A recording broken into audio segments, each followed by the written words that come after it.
But it's not even the end of February 2026, and we already have a winner for the most prescient vision of 2026. Late last year, we did all sorts of conversations about what was going to happen in 2026. And my conversation with my old friend Jason Pack from the Disorder podcast was particularly prescient.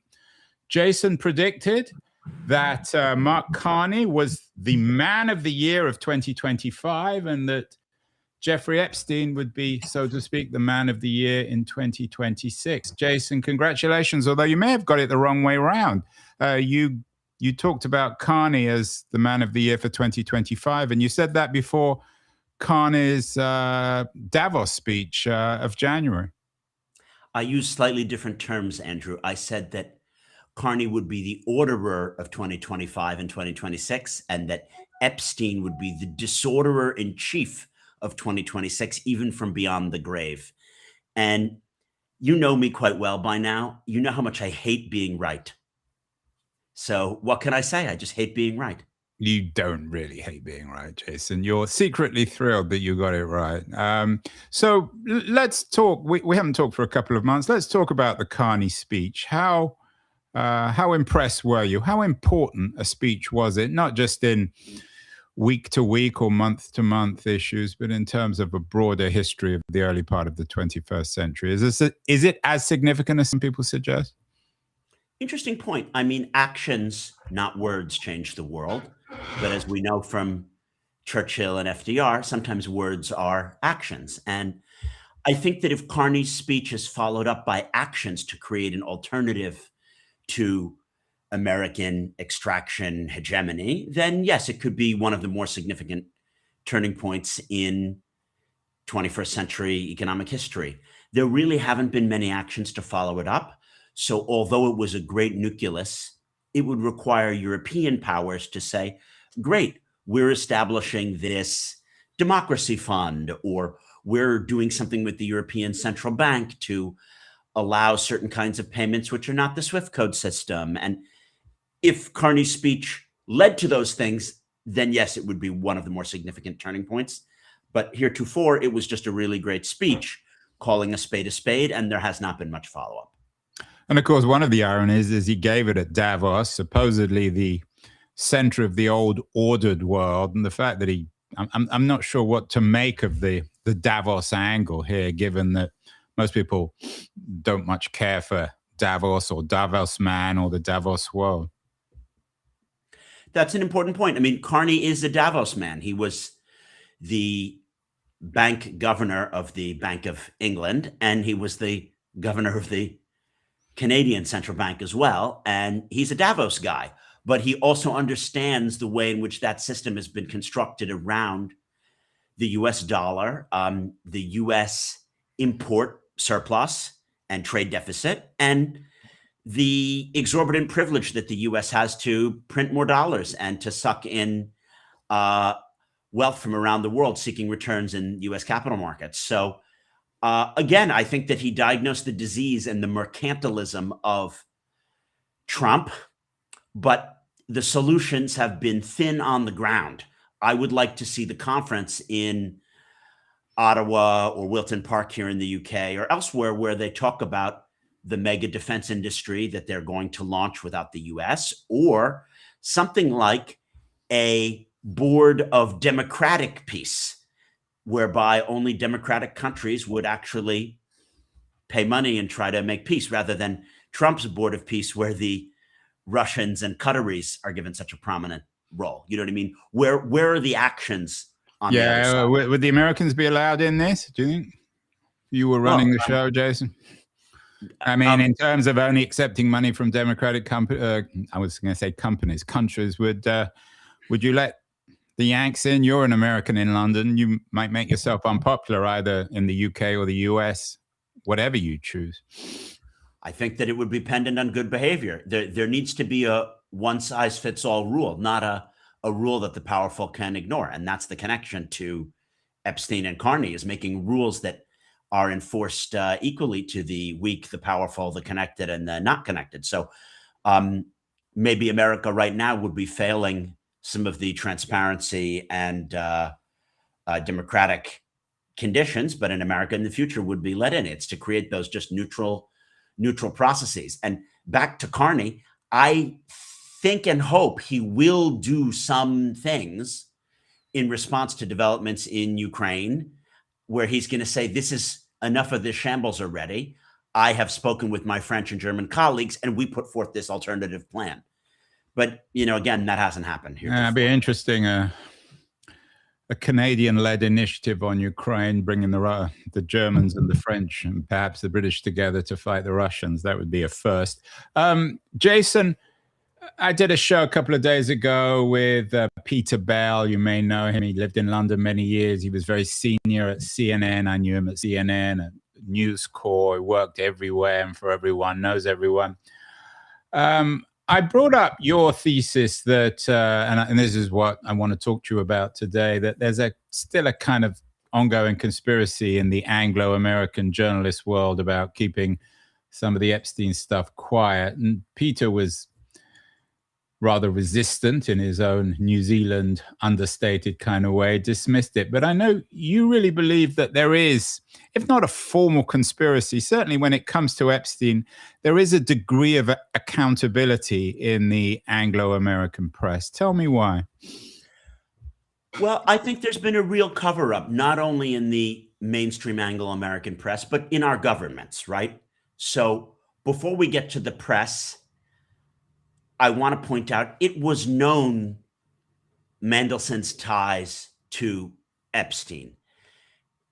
New York gynecologists knew that they had a stream of sometimes 3 to 7 young women a week going for gynecological services in the Upper East Side and, asking for every kind of smear and antibiotic and whatever. This stuff was known. It was too large to be kept secret. There are lots of indications that Epstein had a tip-off when he was going to be raided down in Palm Beach, and he moved certain files to other places and homes in Ohio and elsewhere.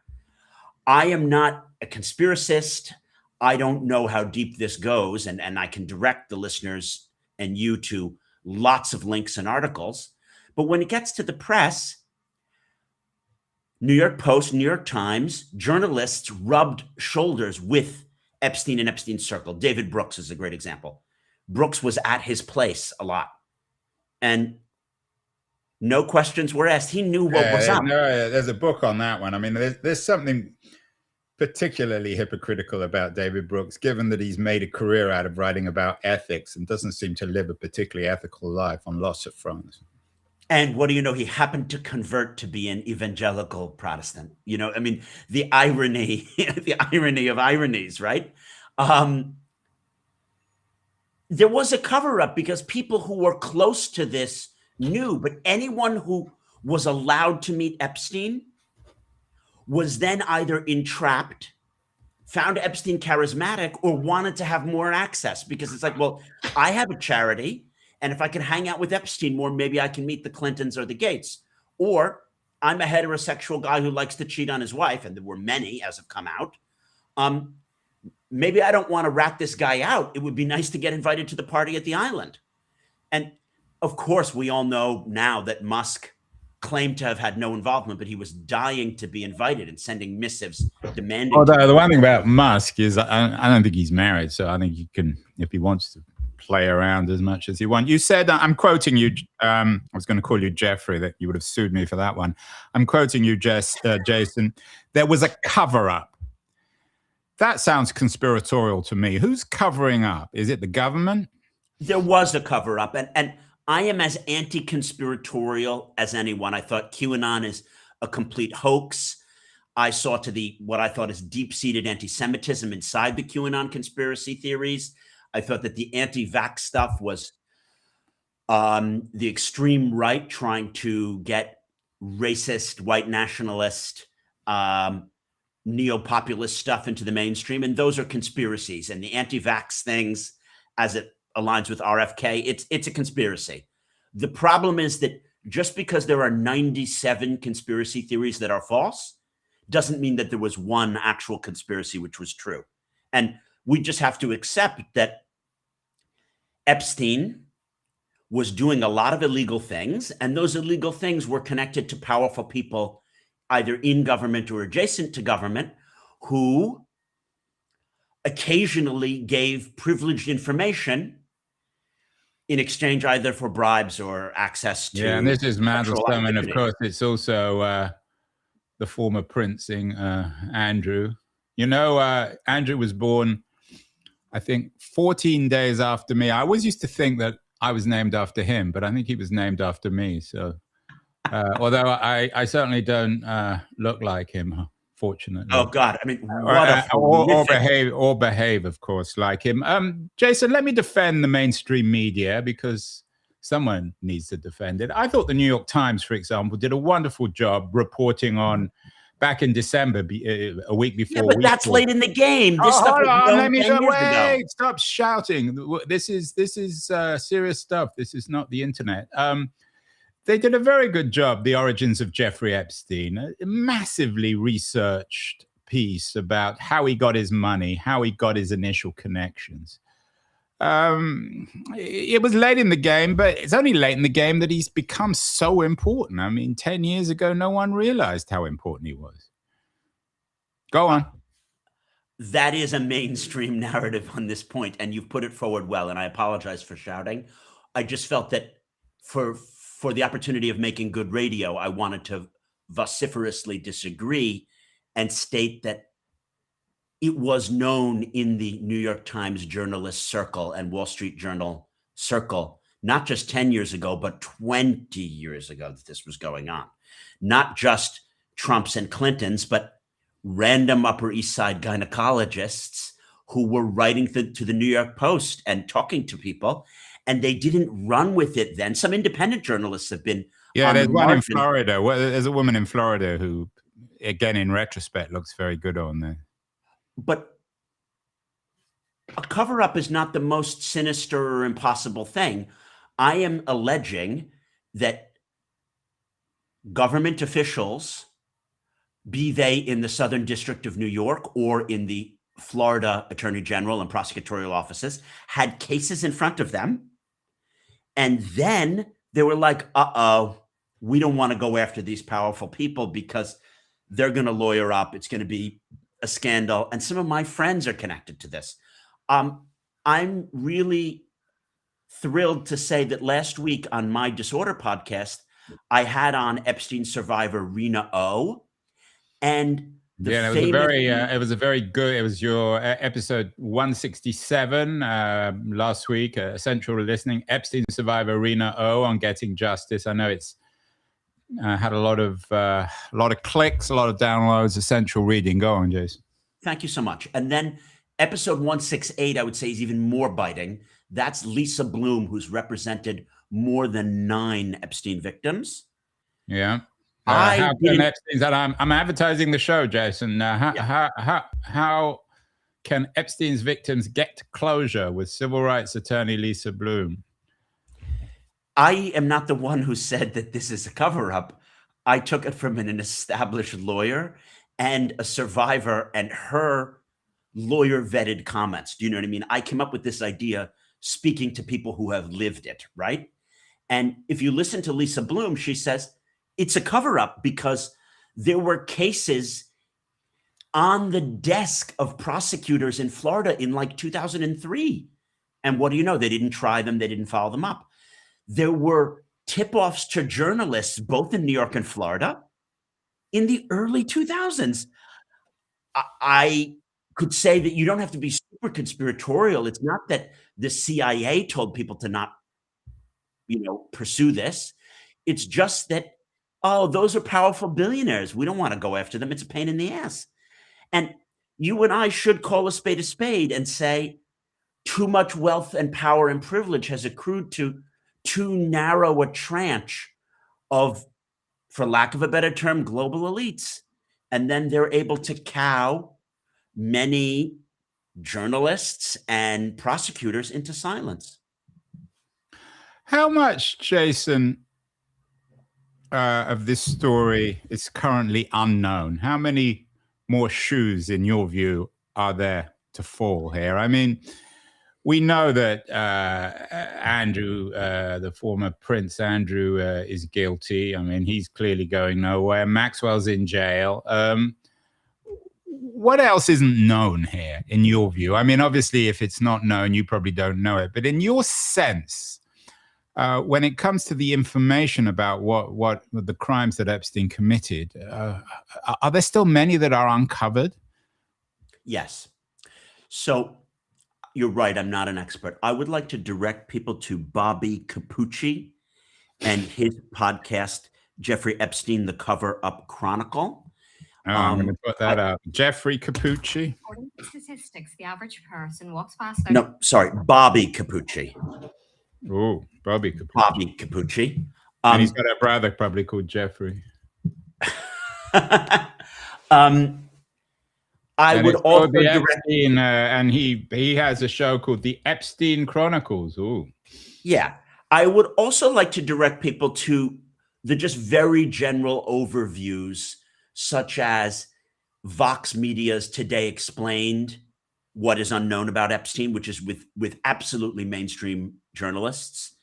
If you're interested in the Jewish Currents podcast, which is a left-wing Jewish treatment of Epstein, it gets into a non-anti-Semitic treatment of Epstein's connection with the Mossad and Ehud Barak. And I think it is useful to use a Jewish source. What do you make, Jason, of the fact that some people at least are suggesting that many of the participants in this sex ring, whatever you call it, would not just Jeffrey Epstein, were New York Jews? There weren't, it doesn't seem, at least at this point, many, certainly there were very few women, very few people of a dark, black, brown skin, that many of them were Jews. Yes, it's an unavoidable and tragic fact that 60+% of the high-level people who were dealing with Epstein were Jews in finance, from how he got started with Les Wexner to his relationships at Bear Stearns and Goldman Sachs, his connection to Bobby Karp. Obviously, if we think about Ghislaine Maxwell's father, Robert Maxwell, and his dealings in ripping off pension funds, we are speaking of a certain kind of elite Jewish financial background. And I can understand why conspiratorialists are going crazy on this angle. And I want to get my information from Jewish or Jewish-friendly sources who are also saying similar things, so that I know that it's not being... Yeah, remind me, what was the left-wing Jewish network? It's called Jewish Currents. It's a fairly non-Zionist podcast, and they've done 2 episodes on Epstein, which I would strongly recommend. About one is the Epstein and Ehud Barak angle, and then the other is capitalism the conspiracy, where they point out about how neoliberal capitalism itself is to some extent indicted in the commodification of everything from women's bodies to networks. And I thought it was reasonably compelling. Yes, this is it, the Jewish Currents podcast. And back to the point about it being Jews, what we see here is that a lot of the tropes, from the Protocols of the Elders of Zion to every kind of discredited anti-Semitic conspiracy theory under Hitler to now, is about Jews having cross-border connections and working with each other preferentially. And that it happens to be the case in Epstein doesn't mean that there is a larger conspiracy to dominate the world, which is ridiculous. But Epstein, of course, did do banking for the Rothschilds, and he does have other connections in Israel. And it's something which I don't find comfortable, but we can't deny. In other words, it wouldn't be appropriate for us as commentators to say this is really inconvenient that the Rothschilds happen to allow Epstein to bank with them and give money to his foundations. We have to be honest about this and call a spade. And then it's critical to point out that he had probably deeper connections with the CIA and maybe even with Russian intelligence than with the Mossad. It's not to say that he wasn't helping Ehud Barak in many ways. He was. This is all out in the open now, and Barak doesn't deny it.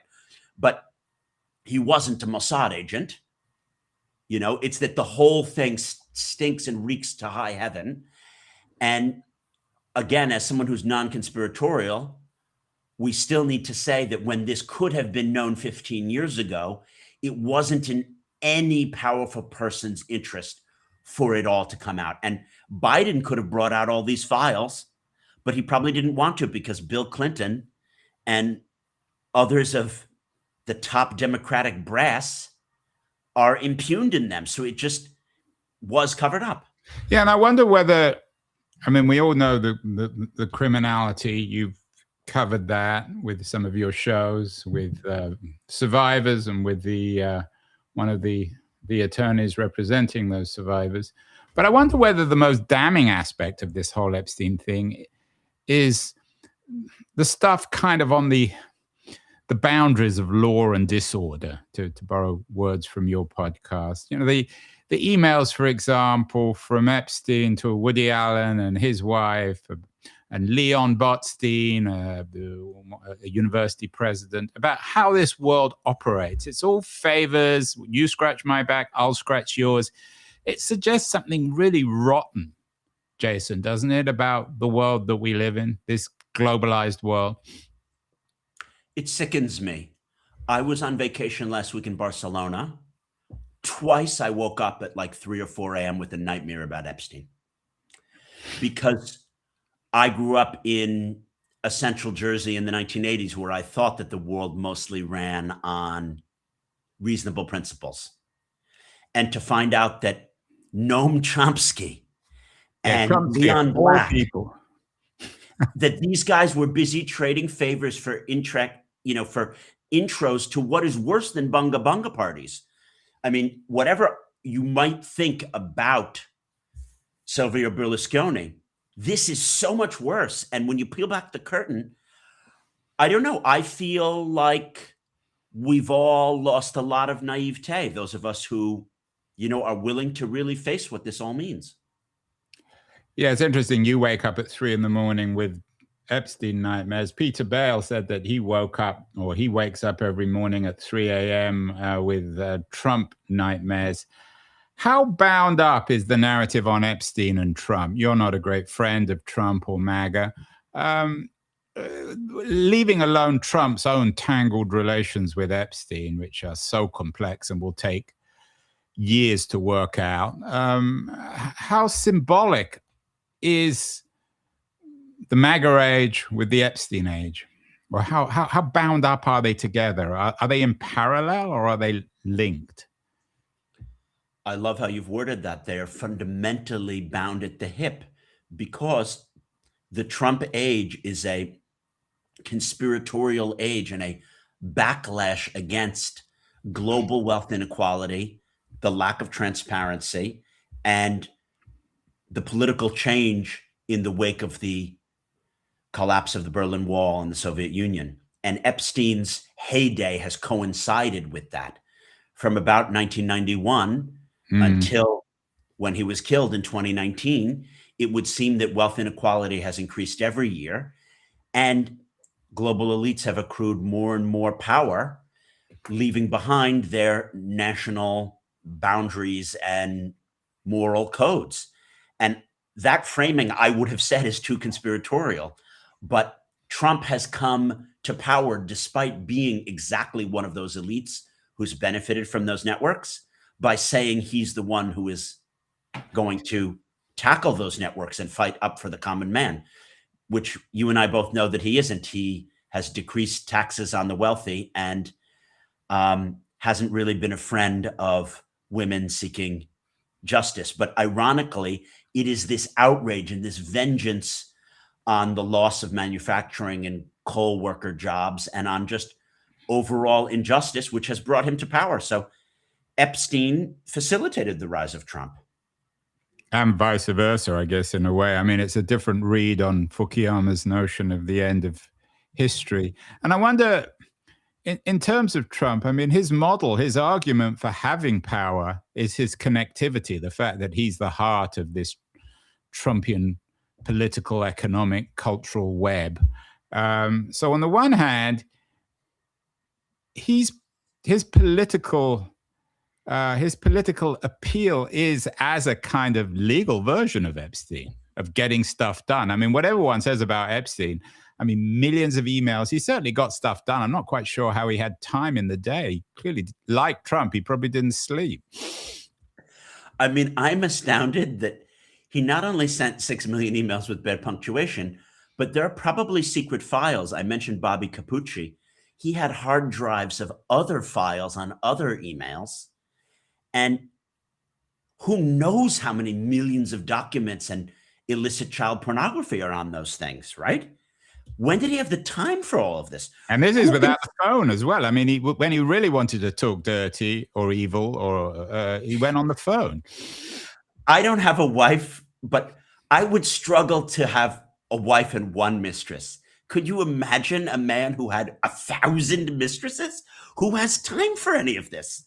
And not only that, but run a business empire and a networking empire all at the same time, and have a degree of interest in science. Yeah, I want to get back to the Trump as a legal Epstein. You're really onto something here. When Keir Starmer was convinced by McSweeney, the chief of staff, the former chief of staff of the British Prime Minister, to select Lord Peter Mandelson as his ambassador to Washington, the argument was, well, Mandelson is a bit of a shady character and he's been forced to resign from government twice before, but he really knows everyone and he's extremely well connected. And we have to give Keir credit. Keir said, no, I'd rather not. I want to consider one of these other candidates. And McSweeney said, no, you don't understand how Washington works. Given how Trump is, given this, you need someone that has the back channels. You really should choose Lord Mandelson. And then, because Keir is not a strong person and McSweeney seemed to be able to twist his arm so easily, he said yes. So the argument that Trump can just get a deal done is probably true in certain limited contexts. But the problem is that the Mandelsons and Trumps of this world aren't doing insider deals on benefit of their nations. They're doing insider deals so that Jared can get $1 billion in crypto into his private account, or so that Mandelson's then boyfriend can get his osteopath course funded via a bribe. It's an embarrassment. I don't know why I'm laughing. I should be crying. It is, but the thing that is so odd is that Trump doesn't hide how he operates. And yet the people who are supporting him are the outsiders, the people who don't like Epstein, who don't like neoliberalism, who don't like these elites. They still vote for him. That's the genius, isn't it? But it's so odd. The man has managed to make such a cult of personality that to an elite Wall Street type, he can be the most elite Wall Street type. And to a West Virginian who's lost his coal job, he's the most political outsider, most common man type. That is just what a genius of doppelgangerism, right? Your podcast, Jason, as I said, excellent podcast, is called Disorder. But the world that the Epstein files revealed is not a disordered one. It's a very ordered one, isn't it? It's a world that worked. It had its own symmetries, its own centers of power, its own language. I've thought about this. Is what they represented order? I would say no, because it didn't actually interoperate with national laws and national interests. Yes, it had an internal logic, but that's the logic of the jungle. Do you know what I mean? How much compromise can I get on Bill Clinton or Bill Gates so that then I can twist his arm to donate to my foundation, because otherwise I can release a sex video? There is an order, but is that order, or is that the law of the jungle? It's come out that Epstein's pilot helped him source cameras before iPhones and stuff that fit inside tissue boxes. Nowadays, we all know that there could be hidden cameras in tissue boxes. But people didn't know in 2003 or 4 that when they were sleeping with an underage woman, that Epstein would later come to them and say, hey, would you like to donate to my foundation? If you call that order, then it was order. I call that the absolute disorder of the law of the jungle. It was Russian intelligence running a financial sex trafficking influence scheme at the heart of the Anglo-American establishment. And literally, no one was beyond its reach. In other words, I don't think that there was a person or a player that they needed that they didn't try to get. So that if you throw out a name who was really important, either in law or media, the only reason he wasn't invited to the island is they didn't need him. When they needed a service, they got the service. Right. So the fact that you and I didn't get the invitation to the island doesn't speak of our morality. It simply speaks of our relative powerlessness.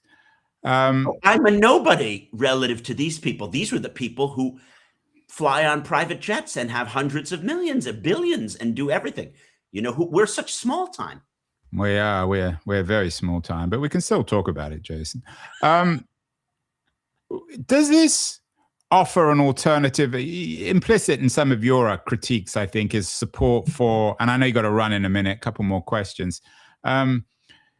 Implicit in, I think, in Your Disorder podcast and in lots of other commentaries is the ideal of an alternative system, maybe a Northern European one, Danish, German, Scandinavian, of more public power and authority and credibility.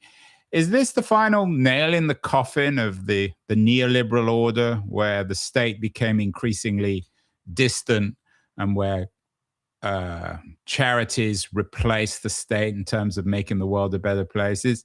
I mean, I don't know many Danes or Germans have been sucked into this. Maybe Epstein wasn't very interested in Denmark or Germany. But does this underline the viability of their alternative model to the Anglo-American neoliberal model? Great question. Firstly, the Norwegian royal family is deeply involved with Epstein. Yeah, I forgot about that, actually. The Queen and Epstein were great friends. The Queen's son, who is not King Haakon's son, but a son from a previous marriage, is on trial for raping 6 women. So I don't think the Scandis get off here, right? What I've been speaking about... Well, one Norwegian royal family does not implicate an entire subcontinent. No. There were Swedish billionaires also involved. I mean, yes, their social models and their governments may get off lighter than ours, but I don't think we can play favorites and say, oh, well, the Danes were not participating. I am just interested in a model whereby law and principles apply equally if you're the lord of X, Y, and Z, as if you're a son of a carpenter in Ohio. And I know that that's unrealistic, but I do think that we can at least aspire to that. And if we go back to the past, there was a religious view that that was what was just. And now I think that we saw a picture of elites. No one believes in anything, not Christianity, not Judaism, not Buddhism, not Islam. We saw completely amoral elites.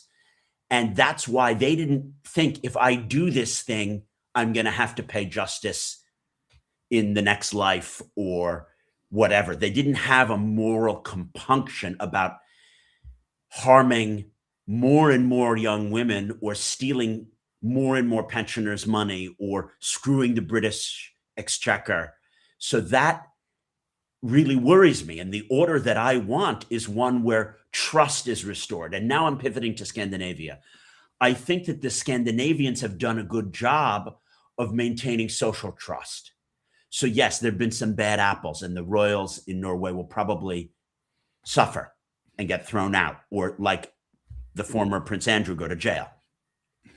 They have social trust where people are willing to not only keep their money in banks, but do what institutions tell them, because they think that the institutions do have their interests at heart and their versions of the National Health Service and things work.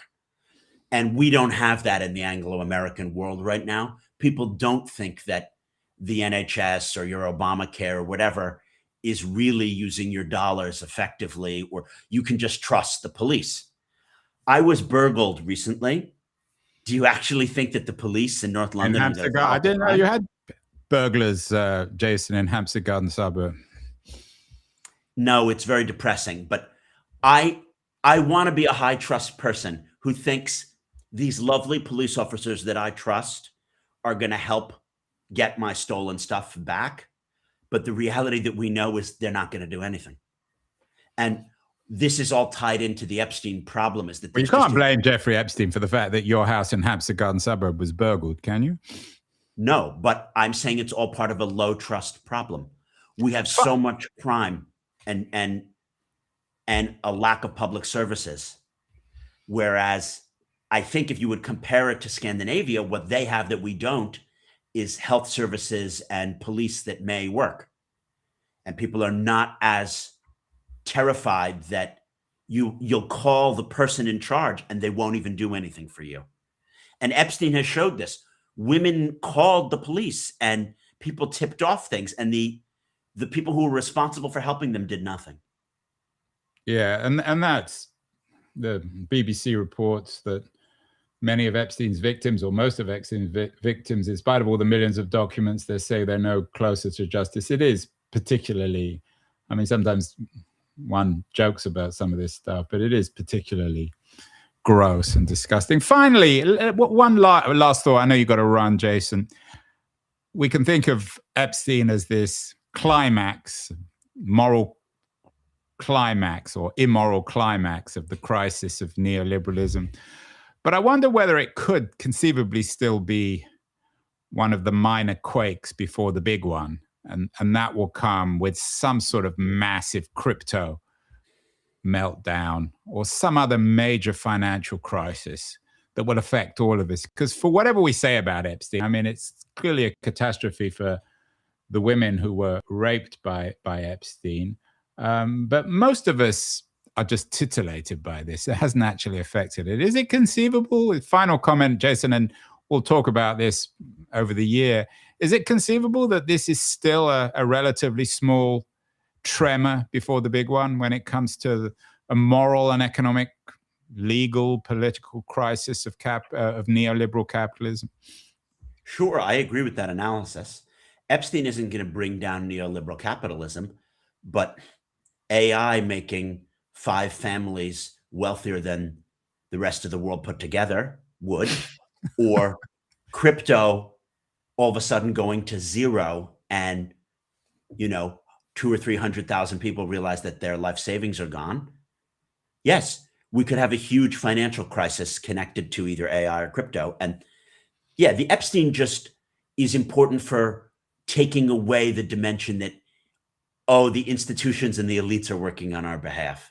And that's why I'm the one having the nightmares, because I'd like to think as bad as Trump is, as bad as,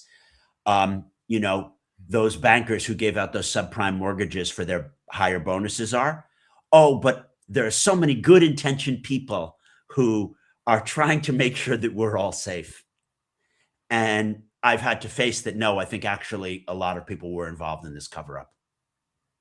Well, there you have it. Rather depressing, but Jason's been prescient in the past, and I fear he's prescient about the future. Jason Pack, or host of the excellent Disorder podcast. Jason, this is certainly not the last word on this subject. We will talk again in the not too distant future. Thank you so much.